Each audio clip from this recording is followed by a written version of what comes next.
Good morning all of you. Seating arrangement में पहला topic आपको बताया गया था। आज दूसरा टॉपिक है लीनियर ऑर्डर टेस्ट, यानी रेखीय क्रम व्यवस्था। तो रेखीय क्रम क्या होता है, ज़रा ध्यान दीजिए। एक पंक्ति में या किसी बेंच पर या किसी पंक्ति में मान लीजिए 5 लोग बैठे हुए हैं। ये इसे समझाने के लिए व्यवस्था है ये। तो ये 5 लोग बैठे हुए हैं, तो सबका मुंह एक ही तरफ होगा और आप सबको ऊपर की तरफ मान लेंगे। तो ये दाहिना हो जाएगा, दाहिना हाथ है ये, और ये बायां हो जाएगा। अगर मैं ऐसे ही ABCDE लिख दूं तो मैं पूछूं C के दाहिने कौन है तो आप कहेंगे D है, C के बाएं कौन है तो आप कहेंगे B है। इस तरीके से दाहिने बाएं होता है। दाहिना छोर आप दाहिने छोर पर E बैठा है, बाएं छोर पर A बैठा है, बीच में C बैठा है, B और D के बीच में C बैठा है, C के निकटतम पड़ोसी B और D है। इस तरीके से क्वेश्चन बनते हैं। अब 5 स्थान हैं और 5 लोग हैं, कैसे बैठाना होता है कुछ यहाँ पर आपको क्वेश्चन दिए गए हैं। इसमें किस प्रकार से बैठाना होगा मैं आपको सिखाता हूँ। तो सबसे पहले क्या करते हैं, एक इसमें लिखा गया, मान लीजिए 5 मित्र हैं और PQRST हैं, एक पंक्ति में बैठे हैं। तो पंक्ति बना दीजिए। ये दायां छोर हो गया, ये लिखेंगे दाएं से। ये बायां छोर हो गया, इसे लिखेंगे बाएं से। देखिए इस तरीके से दायां हाथ और ये बायां हाथ है। 5 लोग हैं तो 5 लोगों का स्थान जो है आप बना दीजिए, यानी 5 लोग बैठा दिया हमने। नाम लिखना भी बाकी है, ध्यान रखिएगा, सबका मुंह ऊपर की तरफ ही बैठाइएगा। चलिए PQRST एक पंक्ति में बैठे हैं। अब P कहाँ बैठा, Q कहाँ बैठा है, इस पर हम लोग आगे चर्चा करते हैं। S बैठा T और Q के बीच में, और Q बैठा है R के निकटतम बाईं ओर, तथा P बैठा है T के निकटतम बाईं ओर। तो सबसे पहले एक पॉइंट उठाइए, S T और Q के बीच में बैठा। कोई पॉइंट ले लीजिए आप मौके पर, T और Q के बीच में। जैसे अब इस तरीके से आप कर सकते हैं, S बैठा है T और Q के बीच में। अगर मान लीजिए स्थान नहीं होगा तो हम इसको मिटा करके आगे पीछे कर लेंगे। चलिए, तो S बैठा है T और Q के बीच में, यहां तक कोई समस्या नहीं होगा। अच्छा, अब Q बैठा है R के निकटतम बाईं ओर। अब R के बाईं ओर जगह होनी चाहिए। अगर मैं R यहां बैठाता हूं तो उसके बाएं हाथ की ओर ध्यान दीजिए, इधर बायां हाथ होगा। बाएं हाथ की ओर Q बैठा है, यानी Q बैठा है R के निकटतम बाएं हाथ की ओर। तो R के निकटतम बाएं हाथ की ओर Q बैठा है। तथा P बैठा है T के निकटतम बाएं हाथ की ओर। अब T के निकटतम बाएं हाथ की ओर P बैठा है, तो इसका मतलब है P यहां होगा कहीं, T के बाएं हाथ की ओर। तो ये पूरा सिस्टम सही है, लेकिन जगह जो है हम एक स्थान सबको आगे कर देंगे तो पूरी बात बिल्कुल सही हो जाएगी। यहाँ Q कर देंगे, यहाँ पर S कर देंगे और यहाँ पर T कर देंगे और एक स्थान बच जाएगा। तो अब लास्ट वाला पॉइंट बैठ जाएगा, P बैठा है T के निकटतम बाएं हाथ की ओर। T के बाएं हाथ की ओर P बैठा है। अच्छा, एक बार पूरी बात हम फिर समझाते हैं। लिखा S बैठा है T और Q के बीच में। S बैठा है T और Q के बीच में, ठीक। चलिए, Q बैठा है R के निकटतम बाएं ओर, तो R के निकटतम बाएं ओर Q बैठा है। और P बैठा है T के निकटतम बाएं हाथ की ओर, तो T के बाएं हाथ की ओर P बैठा है। तो इस तरीके से आप तर्कों के माध्यम से बैठा सकते हैं।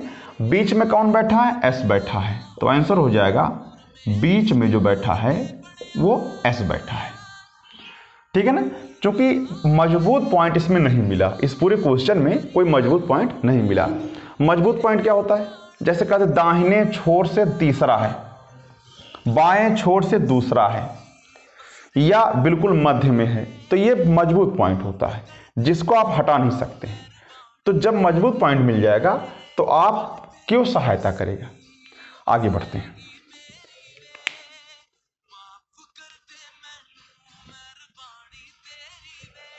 अगला क्वेश्चन है, एक सभा में 7 सदस्य एक पंक्ति में बैठे। अब 7 लोग, देखिए क्वेश्चन ये वाला मान लीजिए आप इसको, एक क्वेश्चन है एक सभा में 7 लोग बैठे हैं, तो आप 7 लोग स्थान बना दीजिए, 1 2 3 4 5 6 और 7। ये चूंकि दाएं हाथ की तरफ है तो दाएं से हो जाएगा और ये हो जाएगा बाएं से, बाएं से। चलिए अब क्वेश्चन हम पूरा पढ़ लेते हैं एक बार, आगे बढ़ते हैं। एक सभा में 7 सदस्य एक पंक्ति में बैठे हैं, 7 लोगों का स्थान हमने बना दिया है। अच्छा, सी बैठा है बी के बाएं ओर किंतु डी के दाहिने बैठा है। अब कोई पॉइंट उठा लीजिए इसमें से, सी बैठा है बी के बाएं और डी के दाहिने बैठा है। तो अगर हम डी यहां बैठा दें तो उसके दाहिने बैठा है सी और बी के बाएं बैठा, तो यहां पर डी रहेगा, डी यहां रहेगा। तो डी के दाहिने बी सी बैठा है और बी के बाएं सी बैठा है। ध्यान दीजिए, सी बैठा है बी के बाएं, तो बी के बाएं हाथ की ओर इधर चलेंगे, बायां हाथ होगा, और सी के डी के दाहिने बैठा है। वही सी जो है वो डी के दाहिने बैठा है और बी के बाएं बैठा है। अच्छा, ए बैठा है बी के दाहिनी ओर, तो बी के दाहिने हाथ की ओर ए बैठा है और डी, अच्छा ठीक है, तो अब जगह यहां पर हमको चाहिए क्योंकि डी के दाहिनी ओर होना चाहिए, बाएं ओर। तो अब हम इस पूरे सिस्टम को इधर खिसका देते हैं। खैर अभी चलते हैं आगे, देखते हैं क्या होता है। चलिए देखते हैं। तो ये पूरा सिस्टम अगर यहां होता तो ये काम चल जाता हमारा। तो ए को यहां लिख देते हैं, बी को यहां लिख देते हैं और सी को यहां और डी को यहां लिख देते हैं, तो ये आपका काम चल जाएगा। एक बार फिर दिखा देते हैं,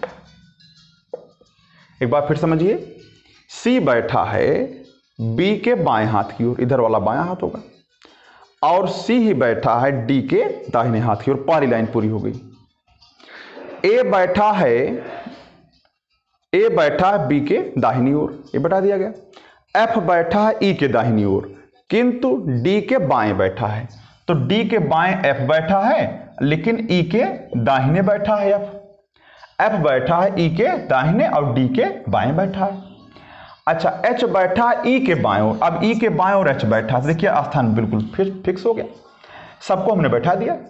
एक बार फिर समझ लीजिए, बी बैठा है, सी बैठा है बी के बाएं हाथ की ओर और वही सी बैठा है डी के दाहिने हाथ की ओर।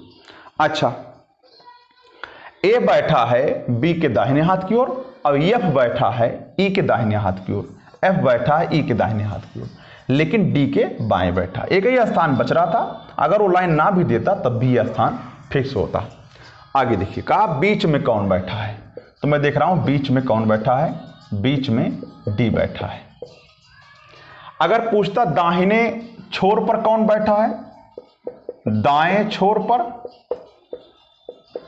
तो ए हो जाएगा। मैं पूछूं बाएं छोर पर कौन बैठा है,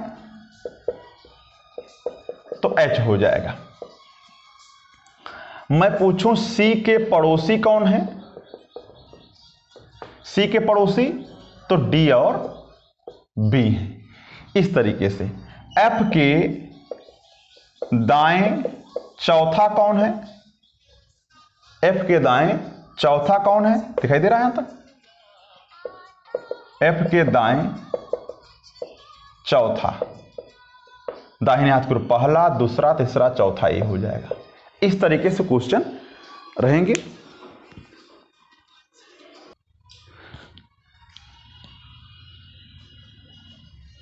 अगला क्वेश्चन है, 8 मित्र जो है GHIJNOP और Q है। तो यहां 8 मित्रों का स्थान बना दीजिए। पहले यहां तक दिखाई दे रहा ना, 1 2 3 4 5 6 7 और ये 8। इसे दाएं से कहेंगे, दाएं से, ऐसे कहेंगे बाएं से। ठीक है ना, ये दाएं से हो गया और ये बाएं से हो गया। 8 मित्र हैं, सबका नाम अलग अलग है। अभी हमने सिर्फ स्थान बनाया है, किसी को बैठाया नहीं। एक सीधी पंक्ति बैठे हैं, एच ओ के दाहिने दूसरे स्थान पर है, ओ पंक्ति के किसी छोर पर। ये मजबूत पॉइंट देखिए हमारा है, ओ जो है पंक्ति के किसी छोर पर है। तो अब किस छोर पर बैठाएं, दाहिने छोर पर बैठाएं कि बाएं छोर बैठाएं। देखिए बायां छोर है, देखिए दाहिना छोर है, लेकिन ओ के दाहिने दूसरा स्थान खाली होना चाहिए। अगर ओ यहां बैठाते हैं तो इसके दाहिने कोई जगह नहीं बचेगी, इसलिए ओ को हमें यहां बैठाना पड़ेगा। अब पहला पॉइंट सेट होगा, एच जो है ओ के दाहिने दूसरे स्थान पर है, ओ के दाहिने पहला और दूसरे स्थान पर एच बैठा है। एच और एन के बीच में 3 व्यक्ति हैं, एच और इधर एन हो नहीं सकता है, एन यहां पर होगा। एच और एन के बीच में 3 व्यक्ति, देखिए मजबूत पॉइंट है, इसमें हटाया नहीं जा सकता है। आई जे के बाएं तीसरे स्थान पर बैठा है, जे और जी के, अच्छा पी एन का पड़ोसी नहीं है, तो पी यहां अगल बगल नहीं हो सकता, पी इन तीनों स्थानों पर हो सकता है। इसका मतलब आई और जे इधर होंगे सब। चलिए, आई जे के बाएं तीसरे स्थान पर है, तो जे के बाएं, अगर मैं जे यहां बैठाता हूं, उसके बाएं पहला दूसरा तीसरा आई हो जाएगा। अच्छा, आई हो गया, इस तरीके से आई लिख दीजिए, कोई दिक्कत नहीं है। जे और जी के बीच केवल 2 व्यक्ति हैं, जे और जी। तो देखिए जे और जी, अगर जी यहां बैठाते हैं तो गड़बड़ा जाएगा, क्योंकि जे और जी के बीच में जगह देखिए नहीं बचेगा। तो जे और जी के बीच में केवल 2 व्यक्ति हैं, तो हमें ये वाला पॉइंट मिटाना पड़ेगा। तो अब देखिए ध्यान से, जे यहां बैठाइए, तो जे और जी के बीच में 2 व्यक्ति हो जाएंगे। अब ये भी सेट हो जाएगा, आई जो है जे के बाएं तीसरे स्थान पर है, जे के बाएं पहला दूसरा और तीसरे स्थान पर आई है, ये वाला आई है इस तरीके से। और जे और जी के बीच में 2 व्यक्ति, ये भी सेट हो गया आपका। चलिए, पी एन का पड़ोसी नहीं, यानी यहां पर पी नहीं हो सकता है, तो यहां पर पी होगा, पक्की बात है। एक आदमी बच रहा है, एक ही स्थान बच रहा है, और उसका नाम है क्यू, यहां पर बैठा दिया, स्थान सेट हो गया। अब क्वेश्चन जो पूछा है, पहला क्वेश्चन पूछा है, पहला क्वेश्चन क्या पूछा देखिए, कहा निम्न में से वह व्यक्ति कौन सा है जो एकदम दाहिने छोर पर बैठा है। दाएं छोर पर, दाहिने छोर पर जी बैठा है। दूसरा क्वेश्चन क्या है, जे और जी के बीच में कौन बैठा है। जे और जी के बीच में, क्वेश्चन अपने हिसाब से आप ले सकते हैं। तो जे और जी के बीच में क्यू और एन दोनों बैठे हैं, क्यू और एन। तीसरा क्वेश्चन क्या है, एन के संदर्भ में पी का स्थान क्या है। एन के संदर्भ में पी का स्थान, अब P का स्थान आप देखिए, N से देखने पर P किधर है, N से देखने पर P जो है किधर है, इसके बाएं पहला दूसरा तीसरा, यानी बाएं को तीसरा, यानी N के बाएं तीसरा P है। मैं ऑप्शन पढ़ दे रहा हूं, बाएं को तीसरा पहला ही ऑप्शन है। चलिए चौथा क्वेश्चन दिया, कहा P और G के बीच में कितने आदमी। P और G के बीच में कितने व्यक्ति हैं। तो P और G के बीच में, P और G के बीच में 3 व्यक्ति हैं। इस तरीके से आप काम कर सकते हैं, बहुत ही आसान है।